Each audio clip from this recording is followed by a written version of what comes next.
E essa pandemia nunca se falou tanto da situação da pessoa idosa. Cuide do idoso, não deixe o idoso sozinho, né? Acompanhe o idoso, proteja a pessoa idosa. Então, nesta pandemia, surgiram muitos debates a respeito. Então, o espaço que nos é dado hoje nessa live para o IBDPI, né, representa muito para nós, né? Porque o IBDPI vem ao encontro da gente tentar fazer parcerias, trabalhar com temas transversais, porque o idoso está em tudo, está na saúde, está no meio ambiente, né, Rosa, que nem a doutora explanou tão bem na live do IBDPI. Então, hoje, o IBDPI está aqui para ouvir, e pelo pouco que eu já falei com o Mário e com o Rodrigo, nós vamos aprender muito hoje. Então, uma boa tarde. Obrigada, Adriana. Nós ficamos muito honrados com a sua presença aqui e muitas pessoas podem estar se perguntando, né, por que colocar o IBDPI numa live para falar de meio ambiente. Você colocou com muita propriedade, porque todos nós ficaremos idosos, né? E se nós não nos preocuparmos com essa questão do idoso no meio ambiente, que o Brasil daqui 2 décadas no máximo será um país muito idoso, né? Nós conversamos sobre isso na live que falamos aqui com você, e em muitíssimo pouco tempo o Brasil terá essa característica. E se nós não nos preocuparmos com o meio ambiente em relação ao idoso, nós vamos ter muitos problemas. Então, de forma que a sua presença aqui nos engrandece bastante, eu não coloquei o seu currículo aqui, mas faço questão agora de ressaltar, você que é advogada e professora, né, Adriana? Não coloquei isso inicialmente, mas faço questão de destacar agora. Você fez vários cursos, tem formação, inclusive em matemática. Sabe que eu também fiz matemática antes de fazer direito, né? Fiz administração e matemática. Costumo brincar que eu sou uma advogada que sabe fazer conta, né? Porque as pessoas costumam brincar com isso. E você foi membro durante 2 gestões, né, da Comissão Nacional dos Direitos da Pessoa Idosa no Conselho Federal da OAB, e está presidindo esse maravilhoso instituto, né, que tem essa atividade tão importante. Muito obrigada. E agora vamos passar, então, para o Rodrigo Ciriello. Como eu disse, ele é membro da nossa comissão. O nosso regimento hoje, Mário, ele permite que não só advogados, mas também outras profissões possam fazer parte da comissão. Então, nós temos engenheiros, químicos, geólogos, né?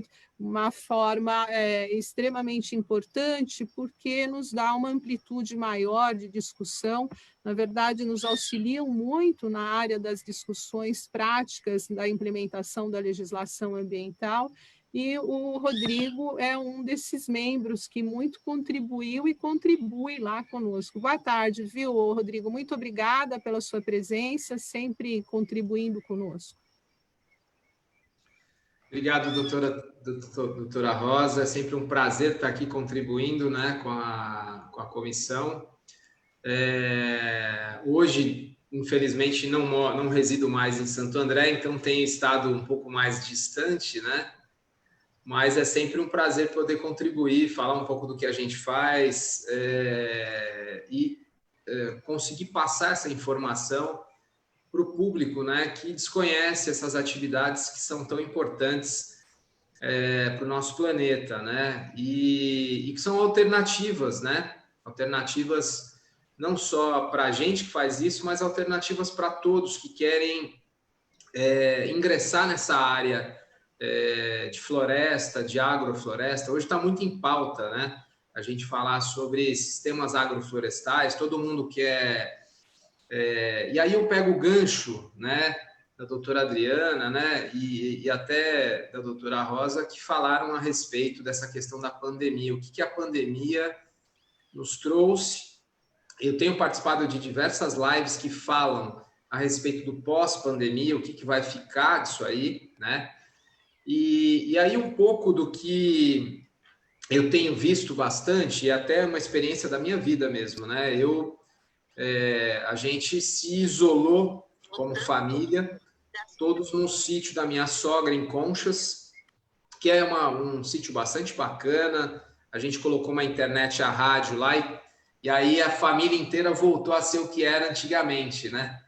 Eu lembro as histórias do meu pai e da minha mãe, eles contando que aqui no interior, onde a gente tem as nossas florestas, a família ela ia fazendo os seus puxadinhos e todo mundo residia juntos.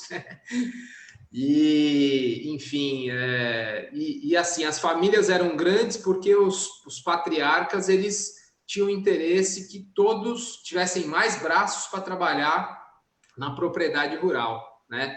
Então, os filhos nada mais eram que mais um para ajudar na colheita e no cultivo do café e da pecuária, enfim. Então, a família do meu pai é muito grande, né? Só a família dele tem 7, 8 irmãos, da minha mãe também. O pai do meu pai eram 11, aí outro eram 10, é sempre essas famílias enormes, né? E aí a gente vivenciando isso, a gente vê como a gente se afastou realmente do campo, né? A gente se afastou dessa questão da natureza, estar próximo.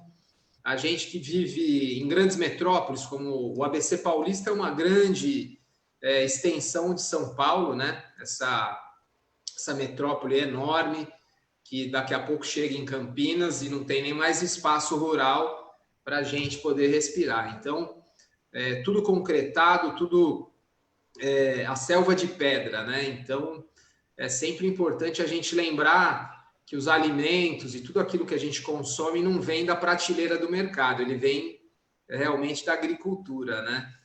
Então, aqui o que a gente faz, né? Falando um pouquinho da Futuro Florestal, que é a empresa que eu sou sócio junto com meus irmãos, a gente é uma empresa de reflorestamento, né? A gente nasceu em 2006, só que a gente começou realmente esse trabalho em 2003, uma empresa junto com meu pai, na Tropical Flora Reflorestadora, que tinha a intenção de plantar espécies arbóreas da flora brasileira, né? Espécies nativas ameaçadas de extinção e que tinham valor comercial significativo para a gente produzi-las de forma sustentável, né? Para a gente parar de tirar só da floresta natural essas espécies que são valiosas e que são altamente exploradas na floresta amazônica, no Cerrado e até na Mata Atlântica. Apesar da Mata Atlântica ser um bioma hoje extremamente protegido, né? Ela tem a lei da Mata Atlântica, né? Que é até mais restritiva do que o Código Florestal brasileiro. Então, isso, inclusive, gera, às vezes, conflitos, né? A gente vê aí que um dos nossos ministros, né, tentou passar a boiada aí por cima da Mata Atlântica aí nesse ano, né, com alterações na lei da Mata Atlântica para que ela tivesse as mesmas exigências do Código Florestal. Então, com isso, abriu-se um risco enorme para que novas áreas fossem abertas da Mata Atlântica, que já está tão reduzida, né? E aí ele teve que voltar atrás, porque a sociedade civil se manifestou através das suas associações, através das organizações não governamentais e até das empresas, né? Que não queriam que isso fosse um retrocesso.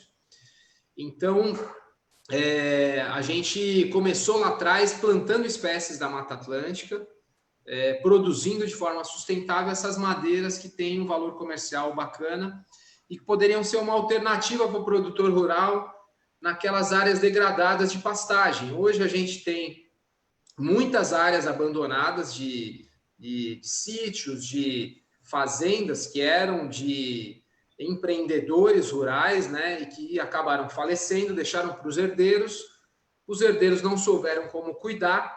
Então, hoje, grande parte dos nossos clientes que nos procuram são herdeiros.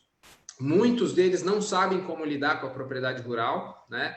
Não sabem o que fazer, ainda estão naquele sistema extremamente arcaico, né, de como conduzir o solo, né, que o solo é uma parte viva do nosso planeta, né, e se ele for muito degradado, a gente não consegue mais produzir riqueza em cima dele. Então, a floresta é uma alternativa e os sistemas agroflorestais são uma alternativa. Então, lá atrás, a Tropical Flora começou plantando, né, áreas em escala bastante interessante, e a gente foi propagando essa ideia de se plantar espécies alternativas que não eucalipto e pinos, que não são da flora brasileira.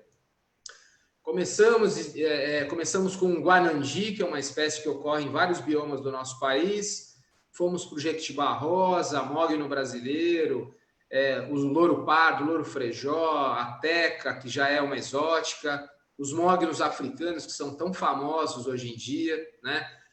Um dos mais plantados hoje das espécies arbóreas para a produção madeireira para serraria, né? Madeira de alto valor comercial. E aí diversas outras espécies. E aí nos surgiu a necessidade de implantar modelos que não fossem tão longevos, apenas longevos, né? Só sistemas de árvores demoram 15, 20, 30 anos, dependendo da espécie, do local onde vai ser plantado, para se chegar à colheita. Então, a gente começou a integrar com culturas que faziam sentido na nossa região, como café, como palmito pupunha.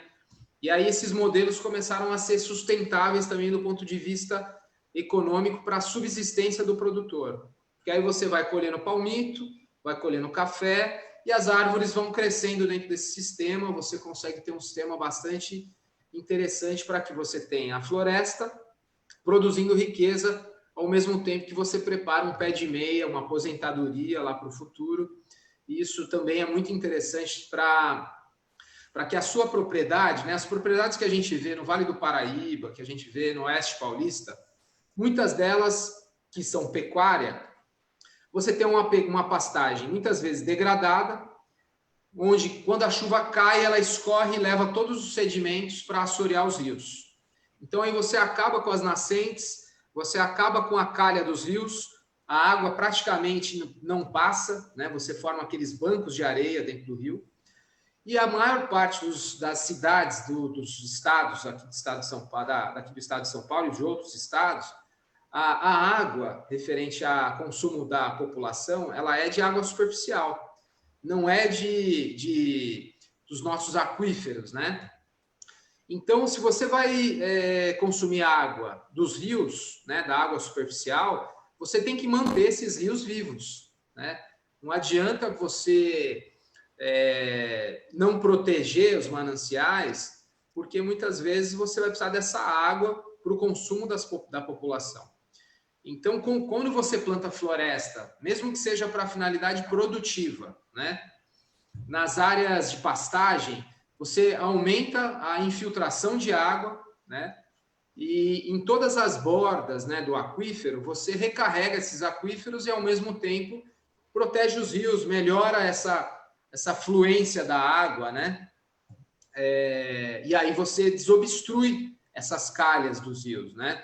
Protegendo as áreas de APP, né? Que você protege as encostas dos rios, protege as encostas das nascentes. Aqui mesmo a gente tem um caso muito peculiar, que a gente fez o plantio em toda a fazenda e recuperamos as cabeceiras das nascentes. Hoje a gente tem um volume de 4, 5 vezes maior de água saindo dessas minas do que a gente tinha quando a gente começou a plantar e era tudo pecuária, né? Quando a gente comprou essa fazenda onde a gente está, o boi ia lá beber água direto na nascente, na calha do rio, e ele pisoteava e a nascente ficava extremamente degradada.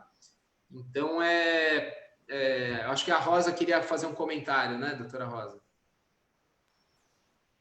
Eu queria, não muito tempo atrás, você demonstrou para a gente todo um trabalho que você havia feito numa propriedade que vocês haviam adquirido bastante degradada, não foi isso? Eu acho Sim. que você está se referindo também às várias alterações que vocês fizeram e hoje é uma área totalmente recuperada. Então essas fazendas que a gente plantou, todas eram pecuária e café no sistema convencional, com adubação química, com uso de herbicidas, né, que é o normal da agricultura, né? Então você vê uma diferença, como hoje a gente tem uma tecnologia geoespacial extremamente bacana, você consegue pegar as fotos históricas de até 10, 15 anos atrás, onde você vê aquela propriedade degradada, com vossorocas, né, erosões, e com uma coloração até esbranquiçada, né, porque aquela vegetação está quase morta, né? E aí você põe hoje, né, você vai fazendo esse histórico, né, de como era e como ficou, é uma coisa assim fora do comum, é impressionante. O cara fala, poxa, mas vocês transformaram isso numa floresta, vocês vão viver do quê? Essa floresta é uma floresta produtiva, uma floresta que gera receita, uma floresta que ela está gerando renda para nós como produtores. E hoje a gente já tem, inclusive, né, que estamos completando 17 anos, né, de projeto, e é isso que a gente vai mostrar aí num programa Nosso Campo, né, da TV Globo Local aqui, a nossa serraria já processando madeira plantada de uma forma sustentável, né? Então, assim, o maior problema que a gente tem como população, né, como humanidade, né? A gente é muito imediatista, a gente quer plantar hoje e colher amanhã. Mas se a gente não começar um ciclo de produção, né, a gente nunca vai ter. Então, demora o primeiro ciclo? Demora, mas a hora que você começou a cortar, você já vai gerar essa receita. E aí o que a gente depende muito, e eu sempre aproveito essas lives para dar uma cutucada nos nossos governantes, né, que a gente precisa de financiamento para plantar as espécies nativas brasileiras. E a gente não tem, né? Então, a gente tem linhas de crédito para plantar eucalipto, a gente tem linha de crédito para plantar pinos, mas a gente não tem linha de crédito para plantar as espécies arbóreas brasileiras, né?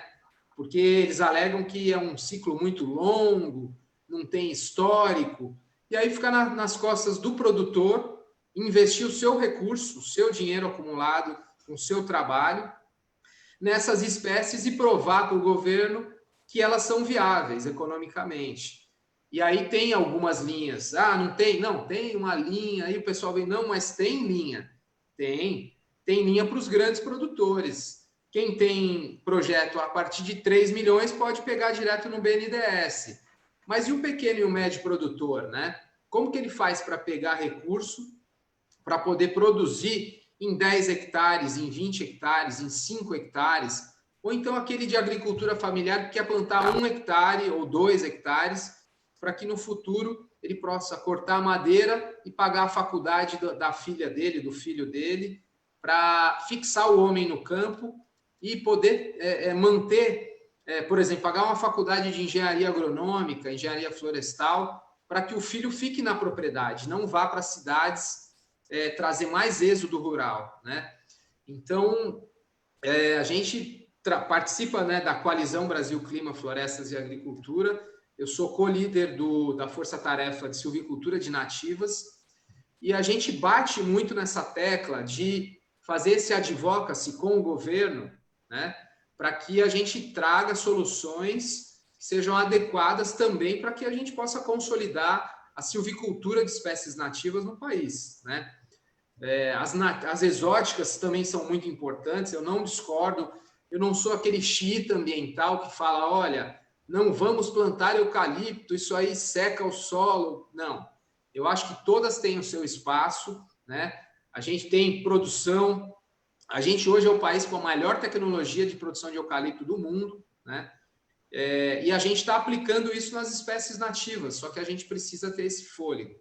Então, a Futuro Florestal ela faz toda essa parte, desde a análise de aptidão florestal para o produtor rural, até a implantação, a venda de mudas florestais que são adequadas para a sua terra, o modelo que faz mais sentido para o produtor, se ele é pequeno e vive na terra, é melhor um modelo que ele possa ganhar dinheiro e preparar o seu futuro.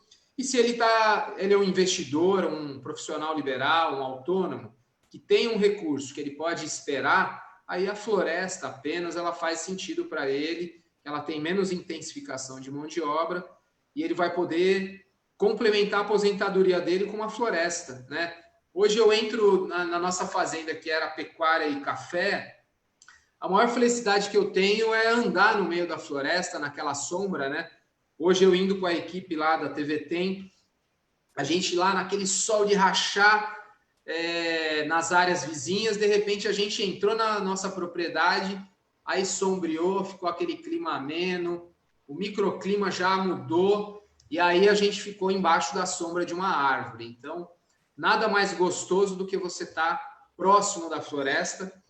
E aí, para mim complementar o meu discurso, pegando o gancho também da doutora Adriana, o idoso, né, eu vejo aqui pelos meus pais, né, o meu pai ele tem 72 anos e ele é um amante da floresta, ele que começou tudo isso, ele que foi o grande empreendedor desse processo, de tudo isso que ele... E até hoje ele planta floresta. O pessoal fala, poxa, mas o senhor tem 70 anos, o senhor vai plantar para quem isso aí? Ele falou, poxa, eu vou plantar para a humanidade, vou plantar para os meus filhos, vou plantar para os meus netos, né? E é nada mais gostoso do que ele e minha mãe eles andam na floresta, eles vão vivenciar aquilo, né? Você andar na floresta traz um bem tão assim, não é palpável, né? Mas a gente consegue sentir, né, os benefícios que tem de o idoso andar no meio da floresta, ele poder vivenciar aquilo. E eu tenho recebido muitas visitas de idosos que querem passar para frente as suas propriedades rurais, para os filhos, para os netos, e eles querem montar um legado, deixar um legado para a família, né? E eles sabem que eles não vão colher, que não vão ser eles que vão aferir, vamos dizer, a riqueza daquilo. Mas como eu disse, muitos têm essa consciência de deixar esse legado para as próximas gerações e para a humanidade como um todo, porque se ninguém pensar dessa forma, com certeza no futuro a gente só vai ter asfalto, né? Então, essa é a mensagem que eu deixo aí para todos nessa semana aí de educação ambiental. Muito bacana, muito legal, mensagem perfeita. A presença da doutora Adriana Viel, ela acabou trazendo reflexões diferentes, né? Geralmente a nossa live, ela é voltada para a questão das crianças, né? Como é a educação ambiental nas escolas, como está sendo a implementação da legislação ambiental voltada para a educação, a Política Nacional de Educação Ambiental, que, na verdade, é de 1999, né, e que foi regulamentada em 2001, e, no entanto, pouca implementação a gente consegue constatar, né, em todas as esferas aí da educação, não só formal como informal, como fundamental, médio, superior.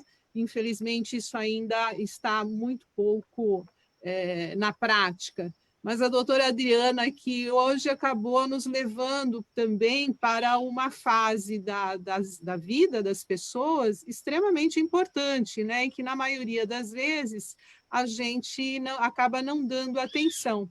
Porque quando a gente fala em educação ambiental, você volta automaticamente os olhos para uma outra faixa etária. De forma que eu acho que esse nosso trio hoje aqui está extremamente positivo e objetivo. Muito grata.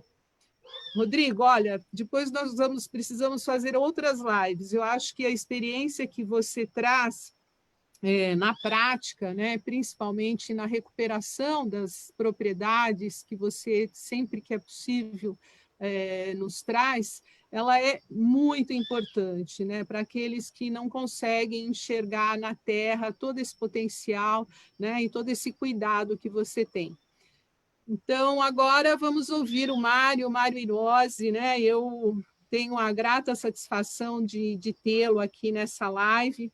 O Mário é diretor titular adjunto do Departamento de Desenvolvimento Sustentável da Fiesp, membro do Conselho Superior de Comércio Exterior, também da Fiesp.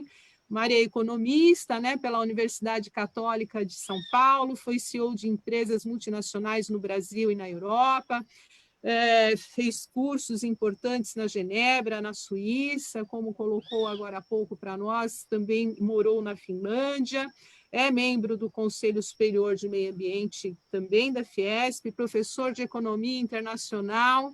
Muito grata, viu, Mário, por ter aceito o nosso convite e nos dar a honra da sua presença aqui hoje. Muito obrigado, doutora Rosa, amiga do Conselho, né? Participamos do Conselho Superior de Meio Ambiente, e também da responsabilidade social e outras atividades voluntárias, como lembrou bem a doutora Adriana Viel, todo esse trabalho que fazemos, doutora Rosa, e eu e os companheiros ali, são trabalhos voluntários. Mário, só um minutinho, o seu som ele está dando uma pipocada, eu não sei se seu fio pode não estar muito bem conectado, vamos tentar melhorar aí. Isso, melhorou. Melhorou. E também, Rodrigo, você me fez viajar nessa sua apresentação, e esse seu fundo, né? Vamos dizer assim, essa maravilhosa imagem atrás de você da aurora boreal acabou me remetendo para a Finlândia, e eu quero colocar a importância que se tem com relação às questões das florestas, que você colocou muito bem, né? Principalmente nos países nórdicos ou no norte da Europa, porque a geração que planta, ela vai plantar, ela vai colher depois de 100 anos, né? Diferentemente no Brasil, onde as florestas em 20 anos você está tendo os benefícios de tudo isso. E muitas vezes eu assistia na Finlândia, eu trabalhava na parte da mecanização agrícola, e o corte nas florestas era um ritual. Um ritual porque aquelas florestas foram plantadas há 100 anos e na geração anterior, né? E, como a gente sabe, na Suécia, na Finlândia, na Dinamarca, os países do norte da Europa, a questão da floresta é fundamental. E os maiores produtores de máquinas de papel, as tecnologias são as mais avançadas, e essa sua apresentação me faz lembrar a abundância brasileira, né?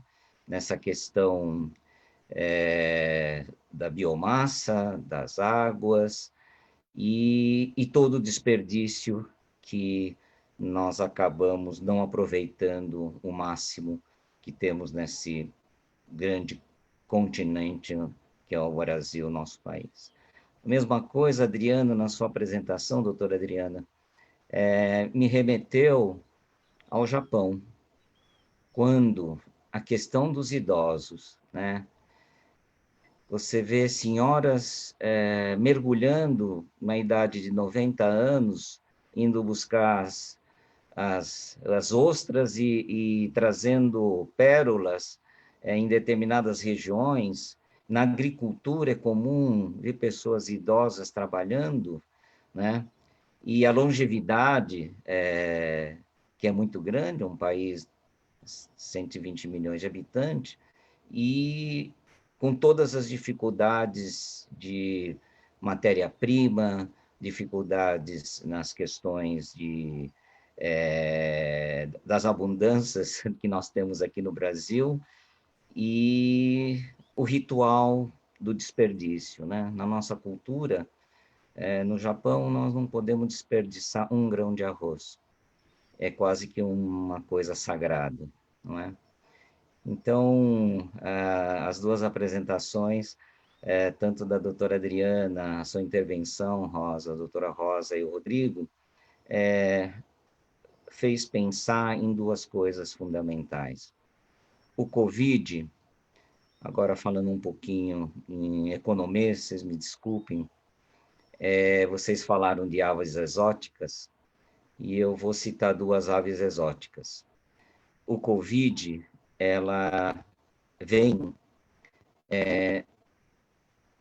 a primeira ave exótica que eu vou citar é o cisne negro, né? Por que exótica? Todos os cisnes são brancos, mas de vez em quando aparece, né, um cisne negro. E um famoso historiador, filósofo, em 2007, ele previu a quebra da crise econômica em 2008, quando ele lançou o livro sobre o cisne negro. E ali ele colocou uma terminologia muito clara, que em português é o antifrágil.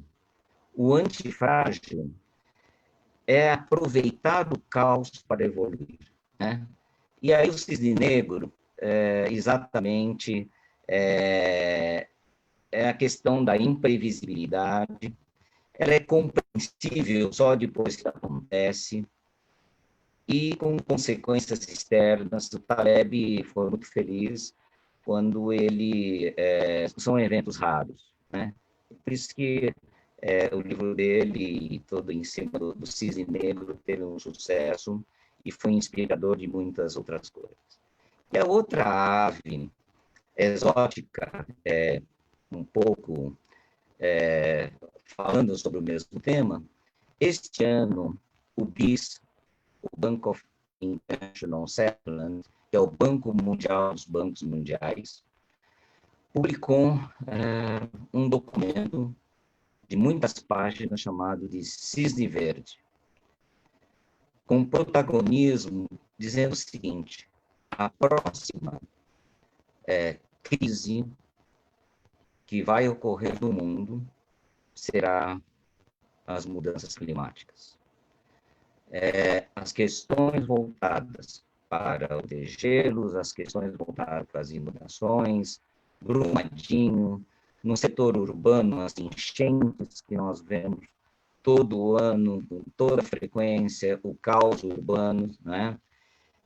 E isso significa, na questão econômica, para os bancos, para a indústria, para a atividade econômica, a parada das atividades, né?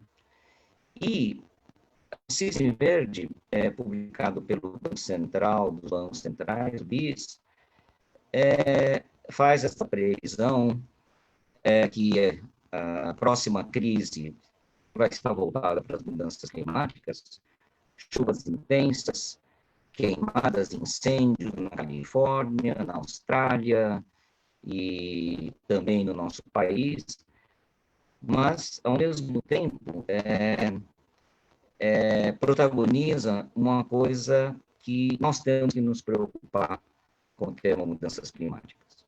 E eu coloco no centro dessas discussões os ODS, doutora Rosa, que nós discutimos na última reunião, né, lá no Departamento de Responsabilidade Social, os 17 ODS, né, que o primeiro item da ODS, dos Objetivos de Desenvolvimento Sustentável, número 1, a erradicação da pobreza, que ela veio para resolver o problema, no sentido que até 2030 nós faríamos todo esse trabalho a nível mundial, com 193 países signatários, e o Covid, o Cisne Verde apareceu, e estamos desde março, desde janeiro, em alguns países praticamente estagnados, né? A economia indo por um caminho, os idosos, a pobreza,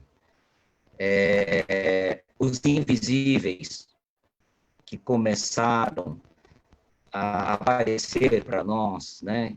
Pessoas invisíveis que não existiam, e começamos a ver da importância do delivery, da importância do motoboy, da importância de uma pessoa na limpeza, da importância daquela senhora que pega o transporte coletivo para trabalhar numa casa e para fazer uma limpeza. Tudo aquilo lá, ela praticamente, o Covid trouxe a nível mundial à tona as grandes dificuldades e a grande má distribuição de renda a nível mundial e, infelizmente, no nosso país, a questão do emprego, da empregabilidade, do trabalho e a questão da pobreza, tudo isso, o cisne verde, eu digo, não há recursos no mundo para que possa erradicar essa pobreza em tão curto espaço de tempo. E aí, Davos, em janeiro, baseado um pouco na inspiração desse documento do Banco Central, dos bancos centrais, BIS, coloca a sustentabilidade no eixo, onde a globalização passada passa agora por uma regionalização, uma nacionalização, um fechamento de fronteiras e uma discussão muito forte no G2 entre Estados Unidos e China, onde o Biden coloca na eleição dizendo que vai colocar bilhões de dólares em mudanças climáticas e a União Europeia, com o acordo do Mercosul, o discurso da Ursula von der Leyen, Estado e Nação, semana passada, e coloca no centro das questões a questão de sustentabilidade. E a Europa vai se fechando para defender, para proteger, algumas vezes legitimamente, algumas coisas, e outras nem tanto, para proteger o seu mercado, proteger a sua agricultura, proteger os chorões, são vários chorões, com medo de um Brasil cada vez mais pujante, potente na produção agrícola, na produção de alimentos, na produção. O Covid está passando, nós não deixamos de comer, nós não deixamos de ser abastecidos, a indústria não parou, os supermercados funcionaram, e hoje nós vemos uma curva em V na indústria, que faltam apenas 6% para se atingir o patamar anterior à pandemia, e a indústria está voltando. Isso já está ocorrendo na Europa, em vários países. Significa que a economia está voltando, mas temos muitos problemas a serem resolvidos, né? A União Europeia, quando coloca em consulta pública o CEBA, que eu vou compartilhar com vocês, até 30 de outubro, a União Europeia está colocando uns mecanismos de ajuste de carbono nas fronteiras. Significa que em 2021 a 2023 nós vamos ter taxas, impostos para equalizar produtos, não é? E um ataque muito grande, muitas vezes, à nossa produção, ao nosso meio de produção e para a proteção, muitas vezes legítima ou não, do seu mercado. E o Green Deal, que agora é o grande tema, a descarbonização da Europa até 2050. E a China colocando a descarbonização da China até 2060, tudo isso vai mudar o processo de produção e nós temos que os investimentos em tecnologias para a mudança, o diesel será banido da Europa, o sistema da indústria automotiva, a produção de motores a diesel e tudo isso vai se modificar em muito pouco tempo. Estão colocando bilhões de euros para a realização desses produtos. E nós temos que estar preparados aqui do nosso lado e fazer o nosso trabalho, como o Rodrigo está fazendo na questão das florestas, muito bem, e é um trabalho fenomenal. A doutora Adriana, na questão dos idosos, eu diria assim, quando que houve uma preocupação por idosos, né? E tudo isso começamos a nos preocupar com nossos avós, com as pessoas maiores e com as comorbidades, e tudo isso foi, diria assim, veio para que a gente tivesse que ter os olhares voltados para este novo normal, que não sei se realmente será, mas certamente será diferente, né? Com isso, doutora Rosa, eu termino só dizendo um pouquinho o que nós fazemos assim no Departamento de Relações Internacionais e Comércio Exterior. Estamos seguindo todos os temas relacionados com os acordos internacionais. No COSEMA, no Conselho Superior do Meio Ambiente, o tema da economia circular, nós vamos ter um fórum dia 30 de setembro, em convênio com o governo finlandês, que nós vamos ter o World, um evento virtual das 8h30 até as 13h, no dia 30, com Fiesp, SESI, SENAI, a nível mundial, mas principalmente América Latina, sobre economia circular. Então, é a forma de nós produzirmos através de novas tecnologias. Muito obrigado, doutora Rosa, por dar a oportunidade de compartilhar um pouquinho do Economês e essas coisas que estão atrás das nossas discussões dentro da Fiesp. Fantástico, Mário, muito bacana esse seu panorama econômico, né? Não só agora no momento atual da pandemia, mas esse histórico que você traz.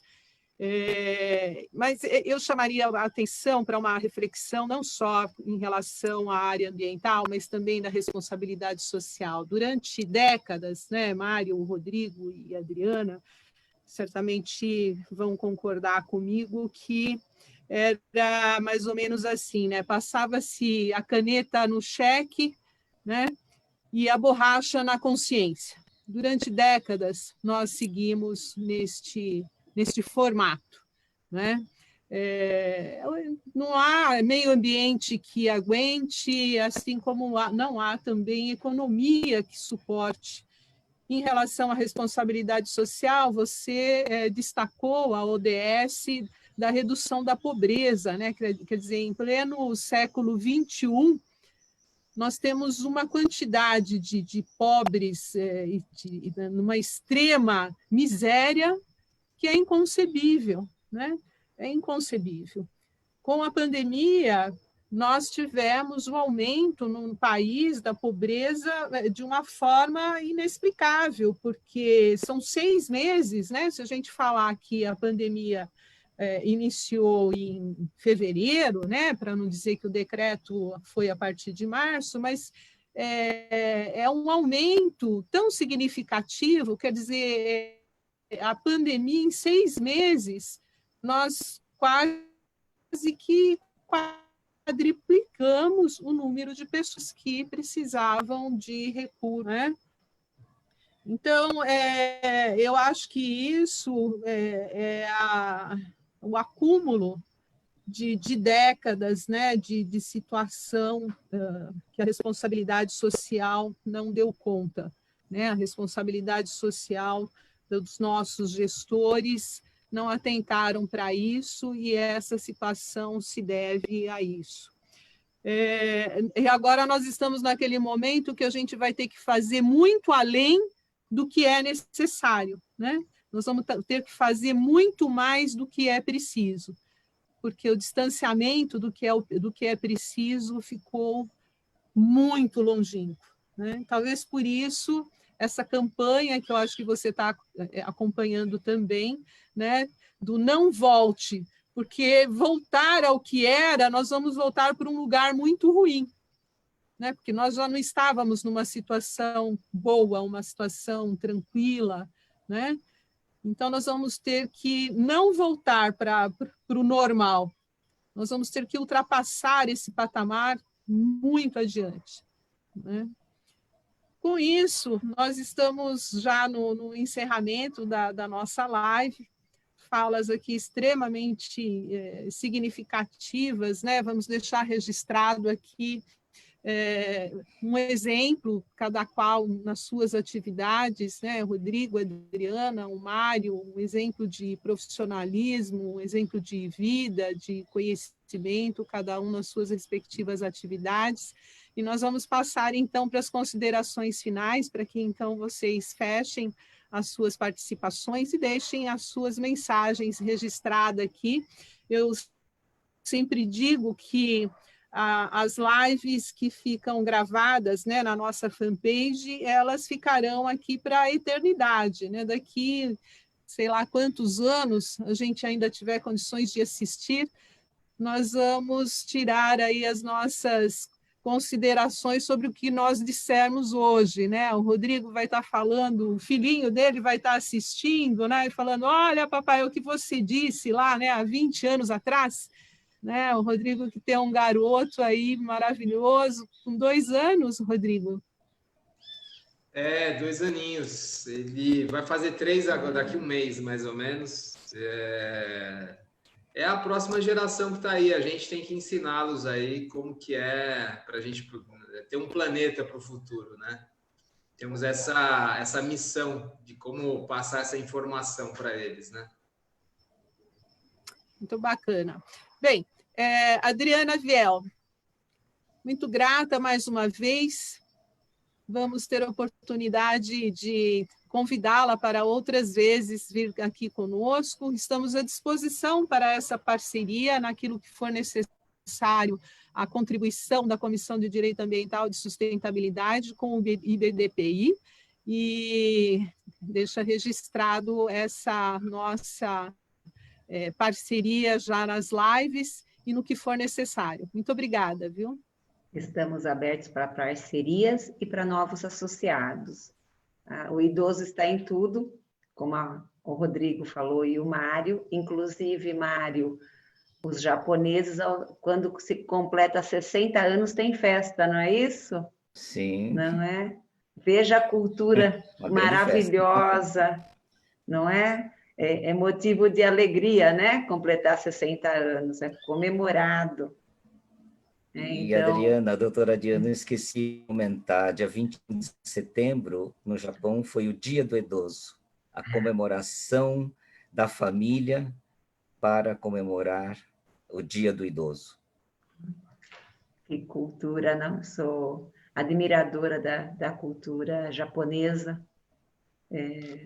São pessoas, eu falo assim, tem método, né? Vocês são resilientes, é uma cultura única e que valoriza, né, o idoso. Nós também brasileiros, eu acredito muito que a maioria das casas ainda tem esse costume, né? Nós aqui do interior, como o Rodrigo falou, a gente vive cercado pela família, né? Os nossos idosos nos acompanham nos eventos, eles não são deixados em casa, eles são juntos, né? Então, isso é um diferencial. Inclusive, Rodrigo, na minha cidade aqui, Vinhedo, o nome já diz tudo, né? Eram plantações de uva. E o mercado imobiliário, que nós somos meio cidade dormitório dos grandes condomínios, nós temos já uma parte pequena de vegetação. A cidade vizinha aqui, nossa Louveira, o prefeito atual tem um programa de incentivo à agricultura, porque ele também é de família de agricultores, então ele valoriza isso, e quem mantém a vegetação na sua propriedade rural, ele tem, além do incentivo, ele também tem um desconto no IPTU. Então, é pequenas coisas, mas que já faz uma diferença, valorizando o homem que está no campo, né? Certo? E você, quando falou do seu pai, as pessoas com mais de 60 anos, a grande maioria delas, ou estão empregadas, ou geram emprego. O 60 a mais do empreendedorismo. Então, a pessoa aí de 70, 80 anos ainda está produtiva, né? Enfrentando a realidade e querendo ir para frente. Aí seu pai vai dar uma olhada, né, no que vocês estão fazendo, ele se sente parte, não é? E geralmente acerta quando dá opinião, né? A gente às vezes não ouve, depois a gente para pensar e falou certinho o caminho que a gente tem que seguir. Então, eu fico muito grata, Rosa, aprendi muito. Eu sou ainda dos antigos, vou anotando tudo no meu caderno, tá? Tudo que você, Mário, e você, Rodrigo, tiver de ideia, pode entrar em contato com a gente, tá? Porque a nossa função do IBDPI é criar pontes entre as pessoas. Eu falo que agora nós já estamos muito assim polarizados, não é? Que nem o Mário quando fala que o Brasil não está tão ruim, eu sou extremamente patriota, né? E realmente quase 70 milhões de pessoas, isso também é triste, né? Mas quase 70 milhões pediram os R$ 600 mensal, né? O emergencial. Mas, inexplicavelmente, a Caixa Econômica Federal conseguiu dar conta de uma massa, né? Mais de 20 milhões de contas abertas, contas digitais. Então, a gente vê que estão trabalhando muito, né? Dentro da dificuldade. Então, é bom a gente falar, né? O IBDPI, como nós estamos voltados para as políticas públicas, para incentivar as políticas públicas, viu, Rosa? Já estou terminando, isso me veio agora, tenho que falar. Como nós temos eleições municipais e nós temos abrangência nacional, nós disparamos ofício para todos os diretórios nacionais dos partidos políticos, solicitando que, nos planos de governo dos candidatos do partido que vão disputar as eleições para o cargo de prefeito, né, ou vice-prefeito, que não se esqueçam de incluir no plano de governo políticas públicas voltadas para a pessoa idosa, né? Então, já estamos fazendo o nosso trabalho formiguinha. Esperamos que isso já surta efeito aí dentro dessa próxima eleição que nós vamos ter que enfrentar em novembro. Tá? Então, uma boa tarde a todos. Muito obrigada pelo convite. Fiquem em paz. Nós que agradecemos, Adriana, e você lembrou, né, que nós estamos num ano extremamente importante e eu acredito muito que as instituições terão um papel relevante nas eleições deste ano, assim como acredito muito no papel da instituição, como nós fazemos aqui quando levamos temas, né, relevantes à discussão, ao debate. Porque eu acho que só através do debate é que você consegue levar adiante novas ideias, né, e chamar a atenção do poder público, dos gestores, para que eles estabeleçam em prol de toda a sociedade, né? Nós não podemos ter uma discussão tão importante como essa, como o IDBPI faz lá, e ficar dentro das quatro paredes, né? Eu acho que a gente tem que externalizar isso. Então, parabéns pela iniciativa de enviar, oficiar, para que todos coloquem, né, os interesses do Instituto nos seus planos de governo, porque, na verdade, não é o interesse do Instituto, mas é o interesse de toda a sociedade, né? Então, parabéns, muito grata e bem-vinda. Rodrigo, muito grata mais uma vez para suas considerações finais também. Maravilha, eu que agradeço, doutora Rosa, agradeço aí a participação e as palavras do Mário realmente me fizeram refletir também em alguns detalhes importantes, né? A gente tem realmente um cenário pela frente aí bastante complicado, vamos dizer, né, de mudanças climáticas, e a gente tem a chance de preparar o futuro de uma forma bastante pensada, né, bastante planejada. Infelizmente, a gente tem hoje esse mundo de polarização, onde a gente vê publicações de alguns pseudo-pesquisadores dizendo que não existe mudança climática, que isso, na verdade, é só uma onda criada por ONGs e, enfim, pessoas que querem aferir recurso desse ditado aí, dessa onda verde, né? Mas a gente tem feito bastante trabalho junto a diversas organizações. Eu acho que, se eu não me engano, a Coalização tem bastante contato com a Fiesp, Mário. Você me corrija se eu estiver... Sim.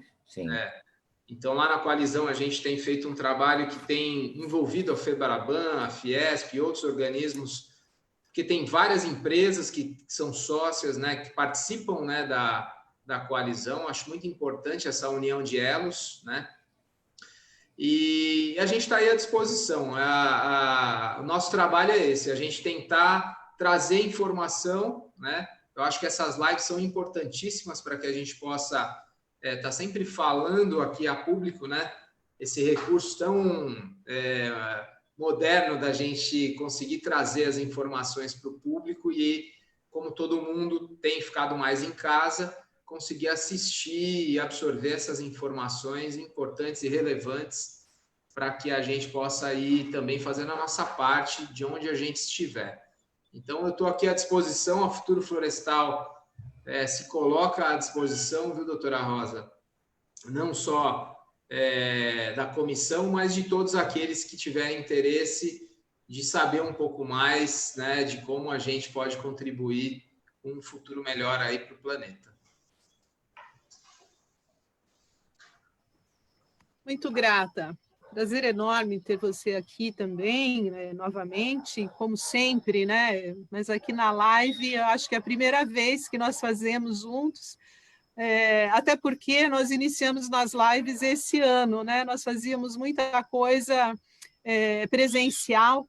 Esse é um ensinamento também que a pandemia nos trouxe, e que, na verdade, nós deveríamos ter adquirido esses hábitos há muito tempo atrás, né? Porque os recursos tecnológicos já estavam aí, mas nós só nos demos conta do quanto é importante, né, também os encontros virtuais, e que acaba disponibilizando muito mais a realização de eventos desta natureza, né? Porque, obviamente, se nós fôssemos fazer um evento presencial, talvez a doutora Adriana não viria, porque seria muito longe, né? Para reunir público para assistir um evento presencial, né, Mário? Eu tenho a experiência, muitas vezes, eventos magníficos com a presença de ministros, de secretários, e, infelizmente, às vezes a adesão é pequena, porque, principalmente quando é em São Paulo, com um trânsito maluco que a gente tem, né?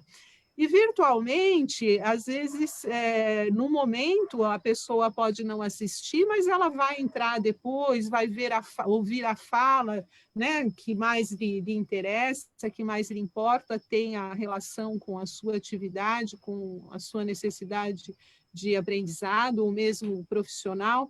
Então, eu acho que a realização de eventos virtuais foi um aprendizado muito grande, e eu acho que nós não vamos mais largar dele. Então, Rodrigo, obrigada. Quero ter você aqui conosco outras vezes também. E leva para a sua família grande lá em Conchas um grande abraço nosso, viu? Mário. Doutora Rosa, queria primeiramente agradecer, né, por ter feito essa conexão com o Rodrigo e com a doutora Adriana e com o público que está assistindo. Minha consideração final, Rodrigo, A gente conhece os cientistas céticos, sabemos que existe esta questão, mas, sendo muito objetivo, quando o maior fundo de ativos do mundo, BlackRock, coloca o Larry Fink dizendo que ele administra 7 trilhões de dólares e só vai dar recursos para os novos investimentos do futuro, para a próxima geração, se tiver o tema dos ODS, sustentabilidade,